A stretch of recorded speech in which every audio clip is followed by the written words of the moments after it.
uqdatan min lisani yafqahu qawli. Bapak, ibu, jamaah salat subuh yang dimuliakan Allah Subhanahu wa taala, mari kita ucapkan syukur alhamdulillahirabbil alamin. Pada syukur kali ini kita masih dikasih kehidupan oleh Allah Subhanahu wa taala. Makanya doa untuk kita, alhamdulillahilladzi ahyana ba'dama amatana wa ilaihi. Alhamdulillah, segala puji bagi Allah, alladzi ahyana, yang telah menghidupkan kita kembali. Semalam kita sudah latihan mati. Ahyana, kita dihidupkan karenanya, dibangkitkan lagi. Ba'dama amatana, setelah Allah mematikan kita. Nabi bilang tidur itu sama dengan kematian. Ba'dama amatana wa ilaihi nusyur, dan kita yakin bahwa akan kembali kepada Allah Subhanahu wa taala. Dan alhamdulillah bangun tidurnya kita untuk sholat subuh berjamaahnya kita ucapin alhamdulillahirabbil. Karena masih banyak orang-orang yang Islam sampai sekarang belum bangun untuk sholat subuh. Kasihan nggak tuh Pak ya? Ada nggak kira-kira di sekitar komplek masjid ini yang sampai sekarang belum bangun tidur Pak? Oh banyak ya? Oh banyak ya. Oh zaman Nabi itu Pak ya? Itu Nabi instruksi, apabila ada orang dengar azan dekat masjid, kagak sholat di masjid, bakar rumahnya tuh kata Nabi. Tapi belum sempat dilaksanakan. Kalau kata dulu sempat dilaksanakan tuh, kayaknya banyak yang kebakar yang mau kayak gini. Ya baiklah sekalian, kita sekarang sudah masuk ke bulan Muharram. Apa yang harus kita kerjakan karena di bulan Muharram yang paling pokok adalah puasa ya. Di tanggal 10 Muharram namanya Yaumu Asyura. Hari 10 pada bulan Muharram. Ini disunatkan oleh Nabi kita Muhammad SAW untuk berpuasa. Untuk membedakan antara puasanya orang Yahudi dengan kaum muslimin, makanya puasanya jangan hari Asyuranya saja, ditambah dengan hari Tasu'a tanggal 9. Insyaallah jatuh pada hari Selasa Asyuranya, berarti kita puasa hari Senin dan Selasa. Bagi yang sudah terbiasa puasa Senin Kamis, aman saja kayaknya. Sebenarnya terbiasa puasa Senin Kamis, tinggal nambah puasa Asyuranya ya. Bapak Ibu ya, kita kerjakan puasa 2 hari pada tanggal 9 dan 10 Asyura. Nah, sejarah disunahkannya puasa Asyura ya. Nabi ketika indama dakhala Rasulullah al-Madinah wajada al-yahuda yasumuna Asyura ya. Nabi ketika masuk ke kota Madinah ketemu orang-orang Yahudi, dan ternyata orang-orang Yahudi pada puasa di hari Asyura. Nabi bertanya, kenapa kalian puasa hai Yahudi? Kami mengenang keselamatan Nabi Musa dari kejaran Fir'aun. Itu orang Yahudi Pak, memperingati kemenangan Nabi Musa dari Fir'aun itu dengan puasa pada hari Asyura.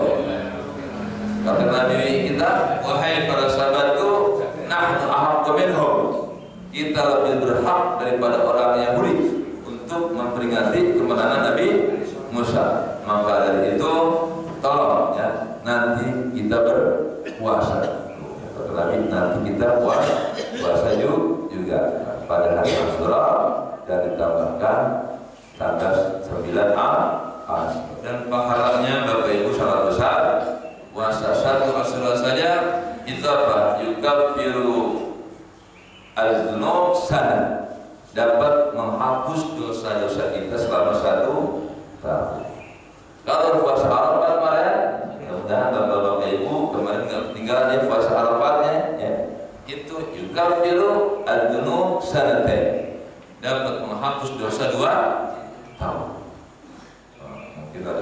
nanya, Ustaz, puasa sekali Arafat diampuni 2 tahun. Berarti kita nggak punya dosa lagi dong, gitu ya? Tahun yang kemarin dan yang tahun akan datang. Jadi ada saat itu berarti Ustaz itu udah nggak punya dosa lagi.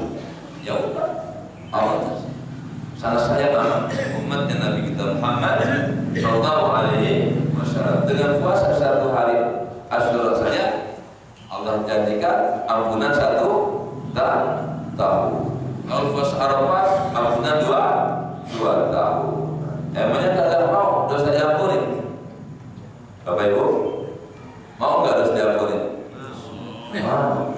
Kalau dosa nggak diampuni, nggak bakal masuk surga. Jadi syarat masuk surga, dosa harus diampuni terlebih dahulu. Itu doanya. Rabbana atina fid dunya hasanah wa fil akhirati hasanah wa qina adzabannar. Karena surga itu adanya setelah neraka. Pada masyarakat lewat jembatan Siratal Mustaqim. Nah, itu ngelewatin neraka jembatan itu. Dan kita di Al-Madin 1000 tahun naik ke jembatan, 1000 tahun lurus, 1000 tahun turun. Yang jembatan itu lebih tipis daripada rambut dan lebih tajam daripada silet. Kayak ribetnya tuh Pak ya. Kalau Bapak bayangkan bingung kan ya. Kalau Bapak Ibu memikirkan, ya Allah Ustaz gimana caranya itu lewat di jembatan yang setipis, lebih tipis daripada rambut dan lebih tajam daripada silat. Kayak apa susahnya? Ya susah. Emang siapa bilang gampang masuk surga? Hah? Jangan bilang gampang masuk surga, susah. Banyak rintangan. Pokoknya kalau di dunianya nggak mau beriman, nggak mau beramal soleh, ya udah jangan harap masuk surga. Yang berharap itu yang punya iman, yang punya amal soleh. Kalau nggak punya iman amal soleh mah nggak ada harapan surga. Nah, mari ya, karena setiap bulannya ada hal yang kita kerjakan. Kalau bulan puasa kita puasa, sholat taraweh, kemudian bayar zakat, ya, baik zakat mal maupun zakat fitrah, infak sedekah yang lainnya. Kemudian sholat Idul Fitri, kemudian silatul rahmi. Nah, di bulan haji kemarin, ya sebagian umat Islam berangkat haji, keluar duit lagi Pak ya. Di bulan Ramadan keluar duit, bulan haji keluar duit. Nah, bulan Muharram siap-siap. Puasa juga pada tanggal 10-nya dan santunan anak yatim itu kewajiban. Kalau orang kaya pada mau menyantuni anak yatim, ya siap-siap aja. Dia termasuk orang-orang yang pendusta agama.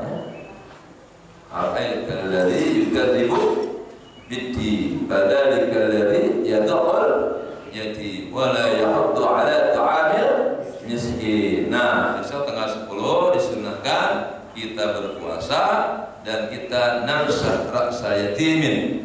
Kita mengusap kepala anak yatim. Tapi jangan usap aja Bapak Ibu ya. Nah, sambil kasih uang. Maka dikatakan 10 Muharram itu apa? Lebarannya anak-anak yatim. Dan Nabi ya sangat cinta orang yang memelihara anak yatim. Ana wa kafil yatim hakadha fil jannah. Aku dengan orang yang suka memelihara anak yatim, kasih makannya, kasih pakaiannya, ia sekolahkan, dikasih tempat tinggalnya, sampai tuh anak yatim senang, bahagia dan tidak terasa bahwa dia anak yatim. Jadi Pak Rasulullah itu ya, kalau kita ke alam haji itu memelihara anak yatim itu sampai-sampai anak-anak yang lain yang masih punya orang tua itu iri dengan anak yatim yang dipelihara oleh Rasulullah SAW. Kenapa? Saking disenanginnya tuh anak yatim lainnya. Sehingga anak-anak yatim yang lain pada iri dan dia berdoa begini, ya Allah, tolong matikan orang tua saya. Saya kepengen jadi anak yatim. Karena anak yatim yang diurus oleh Nabi begitu senang. Coba Bapak, anak-anak yang masih punya orang tua kepengen bapaknya mati. Kira-kira di sini ada nggak begini? Ada nggak orang kaya ngurus anak yatim? Nah, anak yatim itu cerita sama teman-temannya yang masih punya orang tua. Dengan ceritanya dari anak yatim, teman-temannya yang masih punya ayah ibu ngomong begini pas pulang. Ya, kayaknya enakan nggak punya bapak dah. Enakan jadi anak yatim itu si Anu sama bapaknya senang banget. Saya ngajunya punya bapak seperti nggak punya bapak. Enakan jadi anak yatim ya no. Hebat tuh orangnya, terus anak yatim sampai anak-anak yang bukan yatim iri pada anak yatim yang dia urus. Itu sebaik-baik rumah adalah rumah yang ada anak yatimnya dan anak yatimnya dibahagiakan. Dan seburuk-buruknya rumah adalah rumah ada anak yatimnya dan anak yatimnya disengsarakan. Ayo Pak, bulan Muharram mampu nggak kita? Ya, ambil anak saudara yang orang tua meninggal itu lebih utama yatim. Yang hubungan dengan kerabat. Atau ya anak yatim orang lain, kita suruh tempat rumah kita kasih uang, kita kasih ilmu, kita kasih kerjaan, bahkan sampai kita kawin. Itu hebat ya. Ambil anak yatim tuh disekolahkan, sampai dikawin. Coba ada belum yang keluarga bapak yang sampai seperti itu saya anak yatim? Belum ada ya. Nah kalau nggak mampu Pak datangin yayasan yatim piatu sekitar bapak. Ya. Karena apa? Agar kita tidak dicap oleh Allah sebagai yukadzibu biddin, sebagai pendusta agama. Pokoknya orang-orang kaya punya kelebihan harta, dia tidak peduli sama anak yatim dan fakir miskin, bahwa min mukadzibiddin, orang kaya adalah pendusta agama. Jadi orang kalau kaya apa banyak banget tuntutannya, kayak ini ya, haji harus haji, kalau nggak haji silakan pilih matinya jauh dia penas. Itu diancam orang kaya. Orang kaya ya kagak ngurusin anak ya yatim, diancam sebagai pendusta agama. Orang kaya kagak berkorban, apa kata Nabi? Jangan sholat di masjid aku. Jadi resiko jadi orang kaya apa berat? Yang enak orang miskin, haji kagak wajib, korban kagak wajib, nyanturin anak yatim kagak wajib, hidupnya apa? Nah, Bapak Ibu karena pilih deh, mau jadi orang kaya atau mau jadi orang miskin. Orang kaya berat loh, ancamannya neraka kamu. Kebanyakan orang-orang kaya Pak, ya, itu apa? Lalai. Dalam Al-Quran lihat, orang kaya itu lalai. Gofil. Kenapa? Terlalu asik dengan dunia. Orang miskin kan mau ke mall nggak bisa, ya kan? Mau ke puncak nggak bisa, mau ke Ancol nggak punya duit, mau makan aja susah orang miskin. Makanya orang miskin rata-rata lebih dekat kepada Allah. Ya Allah. Nah ini yang repotnya udah miskin, kafir. Alhamdulillah ya. Karena Al-Quran itu Pak, ya. Makanya orang ya kalau kepengen dapat warisan, kalau kepengen dapat warisan kekayaan, itu warisannya si korun. Kalau ingin dapat warisan jabatan, kekuasaan, itu ahli warisnya Fir'aun. Kalau kepengen dapat urusan ilmu, itulah pewarisnya para nabi dan rasul. Apa dalam hidup ini harus ada yang milih, Pak? Mau jadi pewaris Fir'aun, apa pewaris Qarun, apa pewaris para nabi dan rasul? Mana yang mulia? Pewaris nabi dan rasul. Bukan berarti orang Islam nggak boleh kaya, bukan. Nabi Sulaiman kaya nggak? Oh, bahkan dia raja. Tapi dasarnya ilmu gitu loh ya. Kalau jadi orang Islam kaya toh tanpa ilmu, dia bisa jadi pengikut Qarun. Kalau orang Islam jadi penguasa nggak dasar ilmu, dia bisa jadi Fir'aun. Bapak yang sudah punya kekuasaan, tambah ilmunya. Bapak yang sudah punya harta, tambah ilmunya. Biar seperti Nabi Sulaiman, kekayaannya dan kekuasaannya untuk mengajak orang lain beribadah kepada Allah Subhanahu. Itu yang mulia, Pak. Kemuliaan itu bukan kekayaan. Kalau kekayaan itu orang kafir lebih dari kita. Makanya tadi dalam surat yang saya baca dalam subuh, la yaghurrannaka taqallubul ladzina kafaru fil bilad mata'un qalil. Wahai Muhammad, jangan kau tertipu dengan luntang-lantungnya orang kafir di negeri Mekah ini, kata Allah.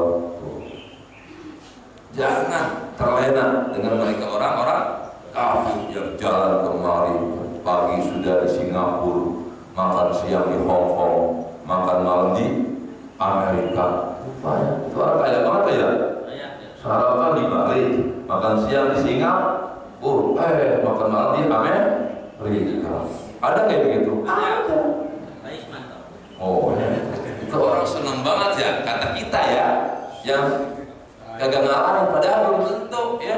Enakan kita sarapan pagi depan rumah, makan siang samping rumah, makan malam di rumah. Kalau sarapan pagi di Bali capek, Pak. Makan siang di Singapura capek. Enakan depan nasi uduk, siang soto ayam, malam di rumah. Kalau Bapak Ibu biasakan makan bersama dengan keluarga. Itu makan bersama dengan istri dan anak Bapak-bapak Ibu itu lebih utama daripada sholat sunnah 1000 rakaat. Jadi jangan dibilang ibadah itu sholat aja. Kita bisa makan bersama nih pagi hari ini dengan anak dan istri. Itu lebih Nabi cintai daripada kamu semalaman sholat sunnah 1000 rakaat. Zaman sekarang udah orang tua sama anak udah banyak yang tidak kenal, Pak. Saking sibuk berangkat jam 3 malam, rumahnya di Bandung, kerja di Jakarta, tak takut macet, jam 3 udah berangkat. Anaknya masih tidur, pulang jam 11 malam. Kan ada manusia begitu zaman modern ini. Duit banyak, tapi nggak ada keharmonisan rumah tangga. Apa-apa. Apalagi yang dua-duanya bekerja, lebih hamparan.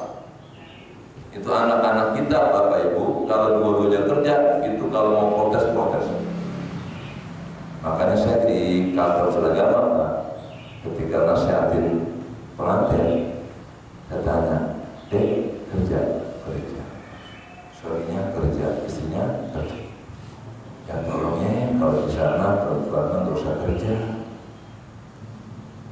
biar seimbang antara kewajiban suami dengan kewajiban istri. Kalau sampai kerja, yang ngurusin anak siapa? Ya untuk perempuan yang tanpa kita perlu persiapan uang buat masa depan anak kita. Anda berpikir begitu? Ayo kan hitung-hitungan. Suami istri bekerja, anggaplah 1 bulan dapat 20 juta. Tapi anak Anda tidak pernah dapat rasa kasih sayang. itu uang 20 juta tidak ada artinya kalau anak Anda tidak mendapatkan kasih sayang orang tua. Anak Anda nanti lari dari Anda sendiri, dia bergaul dengan anak yang lain dan dia terjun dalam narkoba, habis uang Anda. Saya gituin. Saya paling nggak setuju tuh kalau suami udah punya kerjaan, istri kerja juga. Kan istri itu tugasnya ngurus anak di rumah. Bagaimana mengajarkan anak biar anak ini tahu siapa Tuhannya, siapa nabinya, bagaimana baca Al-Quran, bagaimana sholatnya, siapa yang ngajarin kalau bukan ibunya. Kalau suami kan sudah jelas mencari nafkah wajib, nggak sempat. Makanya saya punya istri dulu sih waktu belum nikah saja belum TK. Nah, setelah nikah dengan saya sih nggak cukup berarti. Sampai istri saya sendiri yang minta ini berhenti aja ngajar ya. Saya emang bodoh dulu, pengen penting aja. Ini anak udah 4. Kalau istri di luar waktu itu ngajar, anak 4 terlantar. Akhirnya pas istri saya berhenti ngajar, ambil anak saya setiap lulus TK itu sudah wajar baca Al-Quran. Karena di rumahnya ibunya istri saya ngajar Iqra. Beda dengan ibunya yang kerja. Anak saya namanya Amira dulu, punya teman perempuan juga. Nah, anak saya menjadi juara umum di TK itu, tampil baca Quran, dan terbaik baca Quran. Nah, ini teman anak saya ketika orang tuanya kumpul dengan guru-guru ngomong di depan orang tua lain, ibu sih ayah di rumah nggak pernah ngajarin aku tuh. Amira mah enak, ibunya ngajarin setiap saat, makanya Amira pintar. Di depan paling itu ibunya, yo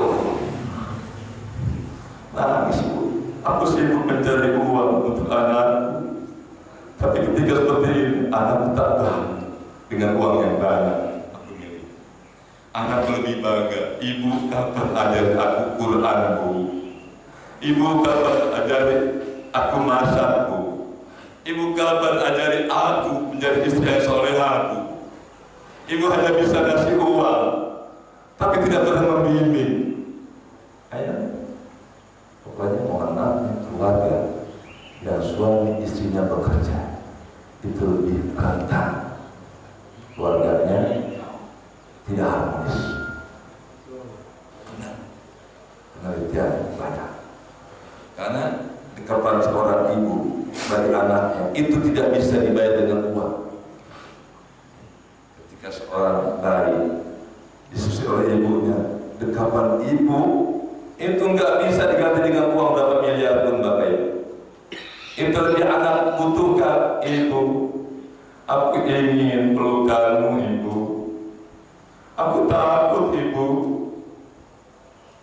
Karena ibunya cuek, nggak pernah memeluk anaknya. Akhirnya anaknya nggak taat sama orang tuanya. Anak itu lebih taat kepada idola orang lain. Ibu yang terbaik adalah ketika anak wanitanya ditanya, nah, kamu kalau sudah dewasa ingin seperti siapa? Nah, ibu terbaik adalah ketika anaknya, aku ingin seperti mama. Coba ibu sekali-kali tanya kepada anak-anak ibu, apa jawaban? Nah, siapa idola Nah? Idola aku mah Sahri. Repot. Idola aku kalau dia masih penting gitu. Artis. Nah, kalau anak laki ketika ayahnya ditanya, nah, kamu kalau sudah besar ingin seperti siapa? Nah, kalau anak laki jawab, aku ingin seperti ayah. Itu sukses. Coba Bapak tanyain sebagai evaluasi, udah berhasil belum kita menjadi anak? Siapa idola Anda? Wah, lebih tinggi lagi. Idola aku adalah Rasulullah SAW. Tapi kan untuk membuat anak idola Nabi nggak gampang. Nggak akan, orang nggak pernah disuruh ngaji, nggak pernah diajar tentang agama, nggak mungkin jawabannya siapa idolamu? Rasulullah, nggak mungkin. Anak itu bilang idolanya Rasulullah ketika dia sudah kenal siapa itu Rasulullah. Bagaimana anak itu idolanya Rasulullah? Orang tuanya nggak pernah cerita tentang Rasulullah. Nah, rata-rata dulu saya masuk dengan Bung Karno. Karena orang tua saya itu kalau cerita Bung Karno, gini akhirnya apa? Ketika Bung Karno, ya dua. Jadi orang itu kan tergantung asupan informasinya. Kalau di dalam otak anak kita itu informasinya adalah musik, yang mulai idolanya pemusik. Tapi kalau setiap harinya ibunya ngajarin Quran, ayat Quran dibaca, diartikan, diterangi maksudnya, oh nah ini ayat yang kita baca tentang ini loh nah, tentang cerita Nabi Yusuf. Oh, Nabi Yusuf seperti apa sih Bu? Ceritain sama ibunya. Yang sebenarnya, wah aku pengen jadi Nabi Yusuf dan terhormat ya dia. Oh, nanti surah lain lagi tentang Nabi Ibrahim, tentang Nabi Ismail. Itu ibu yang paling dulu ngasih tahu informasi kepada anak-anaknya. Nah, sedangkan kita seperti itu Bapak Ibu. Bahkan ketika anak punya PR, Mama, aku punya PR, tolong Ma. Ibunya main HP. Udah senang Bapak lu buat lebih asik main HP daripada anaknya. Mohon bantuan pekerjaan dulu. Akhirnya anaknya ke bapaknya, Pak, aku ada PR nih Pak. Aduh, aku sibuk nenek dengan istri Papa. Udah sesuai sama ibu. Ibunya nyuruh ke bapaknya nyuruh ke ibu. Akhirnya kemana tuh? Keluar. Gak ngajarin PR. Ibunya main HP, bapaknya main HP. PR ditutup, udah main HP di kamar. Tuh ya, bisa kayak sekalian ya Allah. Jadi sebenarnya kalau akhlak Islam kita amalkan, bagaimana seorang istri ya, menjalankan tusinya, tugas dalam fungsi wajib dan sebagai istri, itu anak-anak. Nah, akhirnya ketika ibu bapaknya sudah mulai agak tua usianya, ya, anak semakin besar. Ketika kecil sih, ketika tidak mau sholat bisa dijiwir. Kamu nggak sholat ya, dosa anak. Enak aja orang tua menjiwir anak, bilang dosa kamu nggak sholat. Itu masih kecil Pak, iya mah. Tapi kan dendam bocah. Karena apa? Ngajaknya tidak watawa sabir haki, watawa isab sabir. Tidak wabah, tidak dengar hikmah tanpa ilmu ngajak anak, mana? Pas sudah besar, sudah SMA, coba-coba ibu dijiwir anaknya, ditendang bapaknya. Tuh, akhirnya jadi anak dulu. Apa? Nah, kalau anak durhaka, bahagia orang tua. Saya tanya Bapak Ibu, kalau anak ibu bapak ibu durhaka, bahagia kan? Enggak. Orang tua nggak bakal senang kalau anaknya durhaka. Siapa yang bikin durhaka orang tua? Anaknya. Orang tua makanya orang tua yang baik itu bagaimana bisa membimbing anaknya untuk beriman dan bertakwa kepada Allah Subhanahu wa Ta'ala. Sekarang aja mohon maaf, ada anak remaja yang ikut Bapak Ibu, harusnya ajak Kak, ayo nak kita ikut pengajian. Kenyataannya nggak mau karena anak kita ikut ke masjid. Kalau anak yang sudah biasa, dia malah, aku ikut ke masjid. Walaupun kita kapan sebudian, enggak ya, ujian gampang, aku ingin ngaji, cakap betul jarak itu. Jarak kan? Ya, termasuk anak saya, anak pagi itu pada yang di samping kanan dia. Jam 3 saya bangun, ya lagi ada di rumah. Kalau lagi itu dia sehari-harinya di Asafiyah mengikuti pembinaan persiapan kuliah di Al-Azhar selama 3 bulan. Dia pas pulang, oh benar nih, anak pulang, oh dia pikir, Ansor Abi kecil itu, tetap aja dia, nah itu tetap apa lagi? Kalau kamu udah ke Mesir nggak akan Ansor Abi, itu. Kalau nggak dibiasakan, jadi orang itu tergantung biasa. Makanya Al-Imam Busairi mengatakan an-nafsu katiflin tuhmilhu syabba ala hubbir radai wa in tubtinhu yanfatimu. Jiwa kita ini Pak manusia seperti bayi kalau dibiasakan nyusu sama ibunya nyusu terus, orang nyusu terus ya 5 tahun. Wa in tubtinhu, tapi kalau ibunya berusaha untuk menyapi, yanfatimu, itu bayi kagak nyusu lagi. Anak kalau nggak dibiasain bangun subuh sampai tua susah bangun subuh. Ya, tergantung kebiasaan. Yang biasa bangun kira-kira ibunya apa bapaknya yang paling dulu? Jujur Pak. Oh pembantu ya? Tuh, berarti lebih hebat pembantunya daripada majikan. Ternyata Pak, dalam masyarakat itu yang lebih dulu bangun adalah seorang ibu. Jujur aja Pak, kita mah malas bangun bapak-bapaknya ya. Ibu-ibu ya. Punya anak 2, masih nyusul dua-duanya. Yang 1 tahun, yang 1 tahun, atau 2 tahun, kamu masih nyusul dua-duanya tuh. Lihat, jam 1 malam tuh anak ingin nyusul nangis. Siapa yang bangun? Bapak ibunya? Ibu. Bapaknya Pak? Berisik lu nangis lagi. Harusnya seorang bapak yang baik, ketika ibunya kecapean ketiduran, anaknya nangis, langsung. Nah, dia mama capek, berikan istirahat. Tolong sayangnya, diamnya gini Pak. Allahumma sholli ala Muhammad ya Rabbi sholli alaihi wasallim. Anak dia, istri kita terbangun. Anak udah sama kita, senang gak bini kita? Senang banget. Ya Allah Papa tadi yang pertama bangun, tapi dia nangis. Ya sudah mama istirahat, mama capek, udah dikasih. Jangan Papa harus kerja. Enggak apa-apa, cakap terus lagi gitu. Kebanyakan apa? Anak nangis. Oh senang, nangis dulu aja. Mantu gua, besok gua mau kerja. Suami kadang-kadang sangat ego. Jadi jemaah sekalian, ya Allah, akhlak Nabi itu ya Allah enggak pernah yang namanya Nabi Muhammad menyakiti istrinya. Enggak pernah Nabi menyakiti istrinya.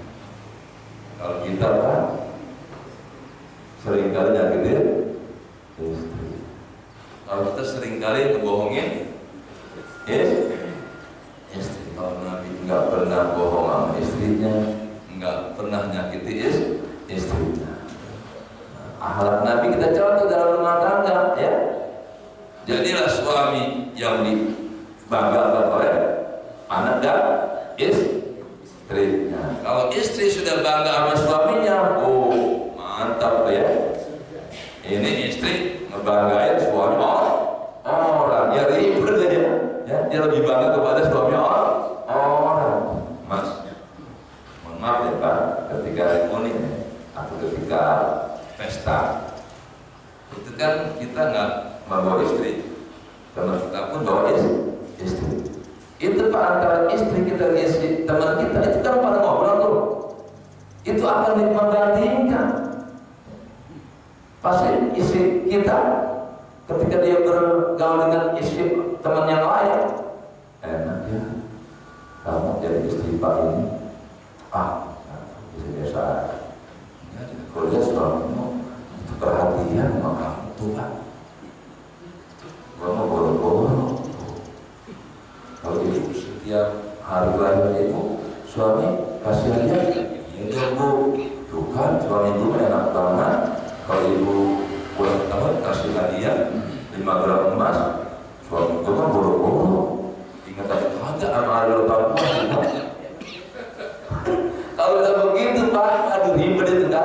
istri kita lebih bangga dengan suami orang. Itu. Nah, bagaimana makanya jadi suami biar istri hormat sama suami. Bagaimana supaya suami itu berwibawa di hadapan istri. Setiap suami perintahkan, istri laksanakan. Kenyataannya kan, suami kepengen ini, apa jawab ini? Mah, kopi mah kopi. Bikin aja sendiri. Gitu kan. Coba kalau siang saudara, sebelum suaminya minta, ayah mau kopi, apa teh, apa air putih, apa cucu. Oh, kata bapaknya, cucu aja cucu. Jadi bapak sekalian ya, khairukum li ahli. Orang yang terbaik di antara kalian adalah orang yang terbaik sama istrinya dan keluarganya. Sudahkah kita menjadi suami yang baik kepada istri kita dan baik kepada anak-anak kita? Sehingga idola istri adalah suaminya, idola anak adalah ayahnya. Kalau sudah jadi idola Pak, kita nggak capek-capek merintah, ya. Ngedehem aja tuh bini udah takut. Yuk, berarti. Tapi kalau kita nggak beribawa apa, kita marah pun, mah kamu gimana sih mah? Itu kok istri kita. Kalau bisa ngambek banget, begitu bisa ngambek. Diganas. Tapi kalau suami beribawa, itu istri, ya, apa udah datang? Anak pun takut. Takut bukan dalam kejahatan, takut. Hal tidak hormat kepadanya karena suaminya begitu kan? Baik. Nah, sudah kita sebagai suami berperilaku seperti itu. Ya, contohnya Nabi Muhammad kalau di bulan Asyura nih Pak, Nabi bersabda, "Man wassa'a 'ala yali yauma Asyura wassa'allahu lahu sadaqah." Siapa orang yang memberikan keleluasaan dalam nafkah pada hari Asyura, maka akan Allah berikan keleluasaan rezeki orang itu selama 1 tahun. Maka Nabi ketika pada hari Asyura itu Pak ngasih kepada istrinya lebih. Kayak ini yang biasanya harian istri dikasih 100.000, pas hari Asyura besok 1 juta. Gitu Pak ya. Lebih kecil, hariannya enak aja, yang biasa 100.000, 100.000 belanja toh. Nah, sebulan 3 juta ya. Nah, kalau di hari Asyura khusus, yang biasa 100.000 langsung 1 juta. Bonus hari Asyura. Terus apa? Di samping dia puasa, yang punya anak ya. Karena berpuasa di hari Asyura itu pahalanya sama dengan 10.000 jemaah haji dan umroh. Kaman hajja asyrata alatin. Siapa orang yang berpuasa pada hari Asyura itu pahalanya sama dengan 10.000 kali haji dan umroh. Apa ilmunya Pak? Gak bakal tinggal kita puasa Asyura. Dan siapa yang pada hari Asyura mengusap kepala anak yatim, itu Allah akan angkat derajatnya sebanyak rambut yang ada pada anak yatim itu. 1 rambut 1 derajatnya. 1 rambut 1 dosa diampuni. Berapa jumlah rambut anak itu? Maka dosa-dosa kita akan diampuni sebanyak rambut anak tersebut. Jemaah bagi Allah Subhanahu wa Ta'ala, ya. Memang hidup ini ya, jemaah sekalian berat. Karena manusia dikasih nafsu oleh Allah Subhanahu wa Ta'ala. Makanya kebanyakan manusia nanti masuk neraka. Wa qalilun min ibadiyas syakur. Sedikit sekali hambaku yang mampu bersyukur, kebanyakan kufur. Nah, kalau kufur itu apa resikonya? Neraka dulu, baru ke surga. Umat Nabi Muhammad Pak itu semuanya pasti masuk surga. Tapi maksudnya ada yang langsung, ada yang mampir dulu ke neraka. Nah gitu kan. Kenapa kebanyakan kita berat untuk beramal soleh? Karena kita dikasih hawa nafsu. Nafsu kita 4 ya. Makan, minum, tidur, kawin. Dan hanya itu Pak. Makan, minum, tidur, kawin. Itu aja Pak, tiap hari. Kalau nggak makan, lapar. Kalau nggak minum, haus. Kalau nggak tidur, ngantuk. Kalau nggak kawin, apa ibadatannya?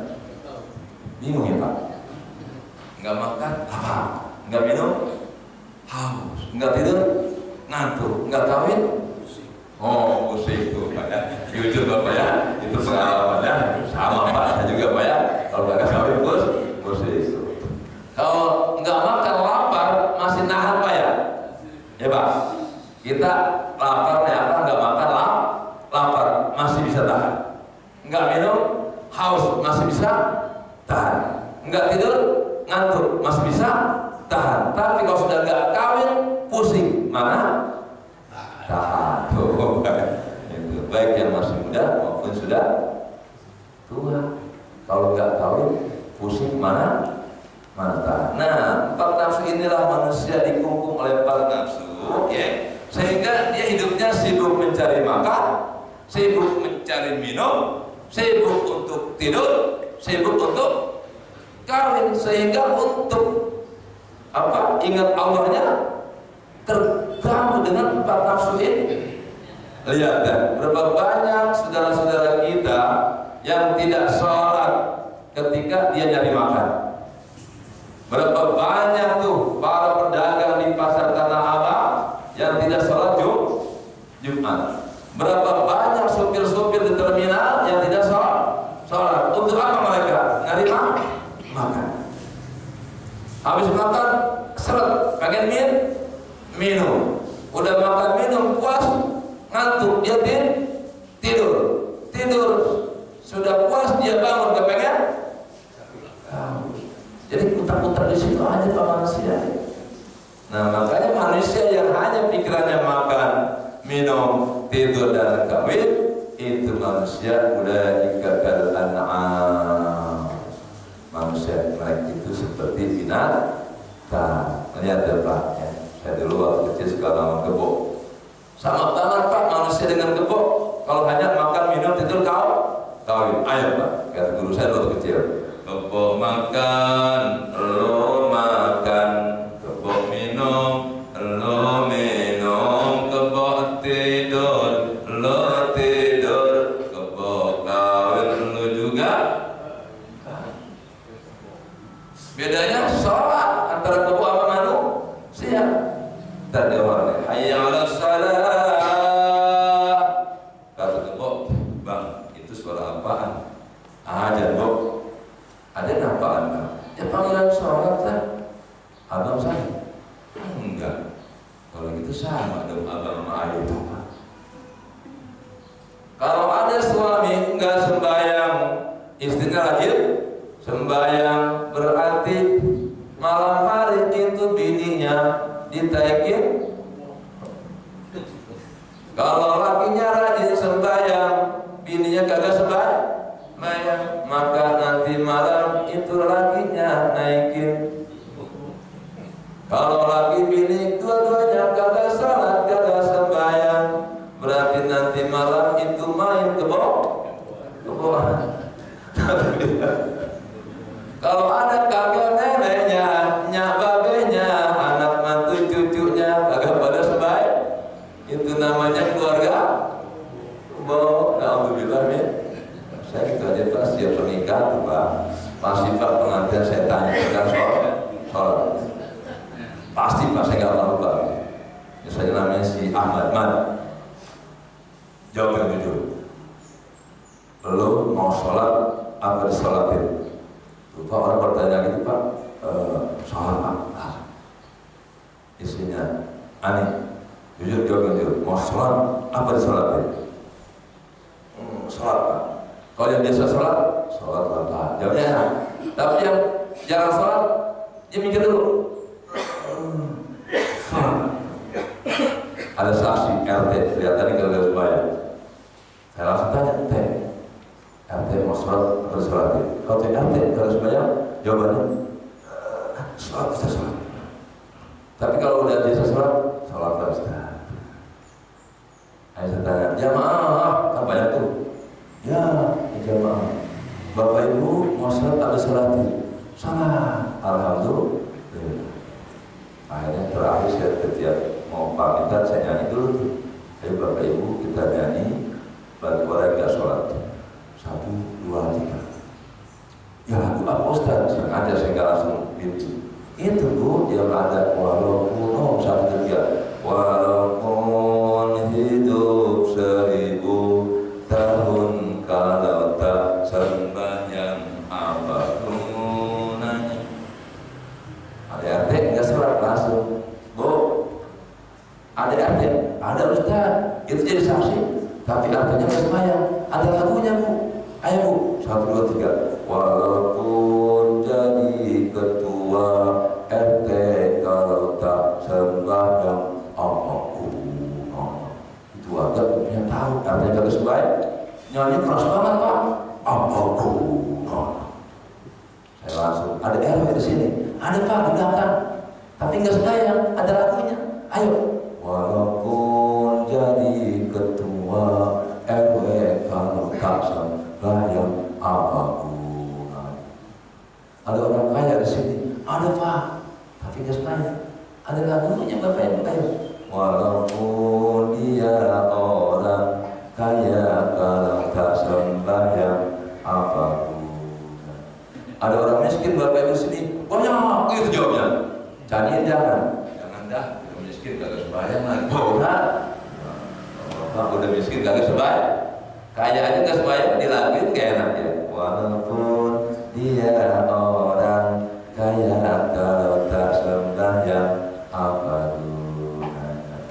Semuanya. Walaupun jadi seorang menteri kalau tak sembahyang apapun. Itu lagu-lagu gitu Pak. Akhirnya Pak Muhammad setelah saya pernikahan yang preman-preman kan pada ikut tuh. Dia kagak boleh sholat Pak. Pas saya selesai pernikahan pada main turing-turingan. Lu juga maka sembahyang. Iya terus. Jadi pada begitu Pak. Nah tapi kan kalau saya dakwahnya langsung kan mungkin preman marah sama saya. Lu nggak sembahyang ya? Tepuk lu. Wah banyak saya Pak. Tapi ketika dalam kondisi pernikahan dengan nyanyian tadi, dengan cerita-cerita tadi, dia mikir, ya juga ya. Oh, Ustaz benar tuh. Orang kalau kagak sembahyang, kalau tidak berdoa. Jadi anak kecil pun ngerti. Oh, ibu. Nah, kalau anak kecil kan jujur Pak. Ketika ngedengar ceramah saya di pernikahan, itu anak kecil ketika pulang, ibu nggak sembahyang ya. Berarti ibu. Itu anak kecil jujur. Bapak nggak sembahyang Pak. Kan tadi Pak Ustaz ceramah Pak. Orang nggak sembahyang, kagak beda apa Pak. Tuh, bocah kecil cuy. Akhirnya orang tuanya malu ya. Bu, sholat sih malu kita. Tuan kita ngomong gitu tuh. Makanya Bang, kalau Pak Ustaz Amar nikah, anak jangan diajak apa. Begitu kan? Nah, ya, jadi Bapak sekalian, ayolah ya. Kita hidup nggak lama ya. Tugas kita hidup di dunia adalah ibadah, untuk beribadah kepada Allah Subhanahu wa Ta'ala. Seberat apapun, ayo kita tetap beribadah kepada Allah Subhanahu wa Ta'ala. Bagaimana agar kita semua ibadahnya? Cari ilmunya. Tuh Pak, orang kalau nggak punya ilmu Pak, ibadah males. Coba Bapak nih kalau nggak ada ilmunya Pak, nggak bakal mau sholat subuh berjamaah.